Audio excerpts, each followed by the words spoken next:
ఒకే ఐపీఓకి లక్షల మంది అప్లై చేస్తున్నారు. మీ ఫ్రెండ్స్కి మాత్రం షేర్స్ అలాట్ అవుతాయి, కానీ మీకు మాత్రం నాట్ అలాటెడ్ అని వస్తుంది.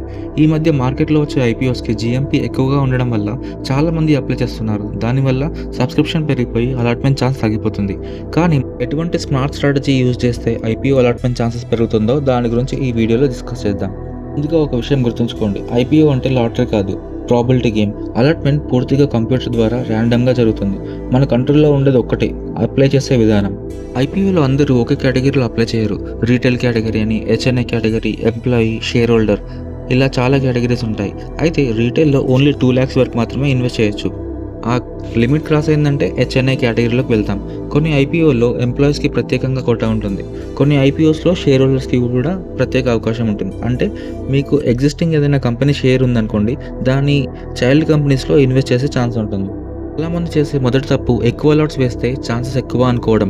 కానీ ఓవర్ సబ్స్క్రిప్షన్ ఎక్కువగా ఉన్న ఐపీఓలో ఒకే అకౌంట్లో నుంచి 10 లాట్స్ వేయడం కంటే ఎలిజిబిలిటీ ఉన్న ఫ్యామిలీ అకౌంట్స్ లైక్ మన ఫాదర్, మదర్, సిస్టర్, బ్రదర్ వాళ్ళ అకౌంట్లో నుంచి ఒక్కొక్క మినిమం లాట్ అప్లై చేసినా అది ఒక best strategy.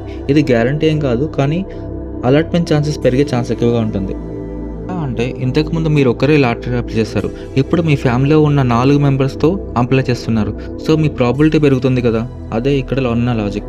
IPO issue price example 100 ఉందనుకోండి, దాని ప్రైస్లో 95 పెట్టాలా, 97 పెట్టాలా, 100 పెట్టాలని. రీటైల్ ఇన్వెస్టర్స్ అయితే mostly cut off price select చేసుకొని అప్లై చేయడం బెటర్. అప్పుడు ఫైనల్ ఇష్యూ ప్రైస్ ఏదైనా సరే అప్లికేషన్ వ్యాలిడ్గా ఉంటుంది. ఐపీఓ సబ్మిట్ చేసిన తర్వాత ఫోన్కి యూపీఐ మ్యానెట్ వస్తుంది. అప్రూవ్ చేస్తే మనీ ఏం డిడక్ట్ అవ్వదు, జస్ట్ మనీ బ్లాక్ అవుతుంది అకౌంట్లో. అలాట్మెంట్ వస్తేనే అమౌంట్ డిడక్ట్ అవుతుంది, అండ్ ఇన్ కేస్ రాకపోతే మనీ ఆటోమేటిక్గా అన్బ్లాక్ అవుతుంది అనమాట. సో నార్మల్ క్వశ్చన్ ఏంటి అంటే, లిస్టింగ్ డే రోజు అమ్మేయాలా హోల్డ్ చేయాలని. In case only listing gains కోసమే అప్లై చేస్తే ఆ రోజు ప్రాఫిట్ బుక్ చేసుకోవడం better. Or if the company is good, మీరు లాంగ్ టర్మ్కి కూడా హోల్డ్ చేసుకోవచ్చు. ఎక్కువగా చేసే తప్పులు ఏంటంటే, జిఎంపీ చూసి బ్లాండ్గా అప్లై చేయడం, లోన్ తీసుకున్న ఐపీఓలో పెట్టడం, కంపెనీ గురించి తెలుసుకోకపోవడం, గ్రీడ్ వల్ల ప్రాఫిట్ బుక్ చేయకపోవడం, ఇవన్నీ అవాయిడ్ చేయడం బెటర్. ఈ వీడియోలో చెప్పిన 5 రూల్స్ గుర్తుంచుకోండి. రీటైల్ ఇన్వెస్టర్స్ అయితే ఓన్లీ 2 lakhs లోపే యూజ్ చేయండి. Second, cut off price use చేయండి.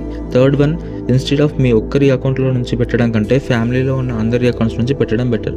దానివల్ల ప్రాబిలిటీ పెరుగుతుంది. అండ్ కంపెనీ ఫండమెంటల్స్ చెక్ చేయడం చాలా ఇంపార్టెంట్.